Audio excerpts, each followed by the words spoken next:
జగన్కి అతిపెద్ద పరీక్షా సమయం అని చెప్పాలి. ఓ పక్కన తెలుగుదేశం పార్టీ, జనసేన, భారతీయ జనతా పార్టీ కూడా కలిసి పొత్తు పెట్టుకోబోతున్నాయి.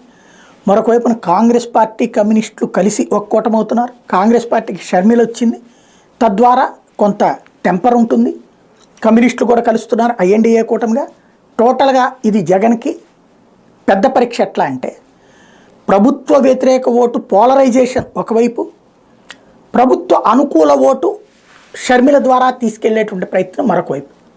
మీడియా ఎగనెస్ట్, ఉద్యోగులు ఎగనెస్ట్, ప్లస్ ఇటు కూటములు కట్టున్నాయి. ఇంకో పక్కన సొంత పార్టీలో ఉన్నటువంటి అభ్యర్థుల్ని ధైర్యంగా మార్చేస్తున్నాడు.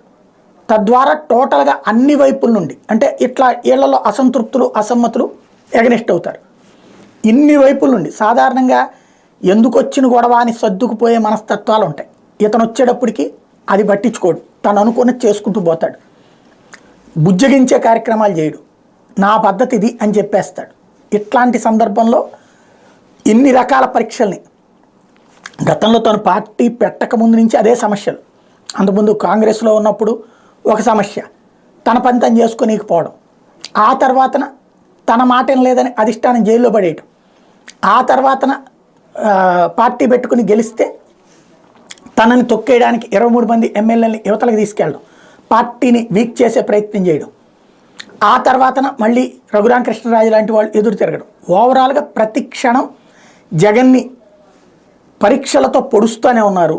నిలబడతాడా, తట్టుకుంటాడా లేదా అన్నది తేల్చుకోవాల్సినటువంటి పరిస్థితి. తేల్చేది ప్రజలే.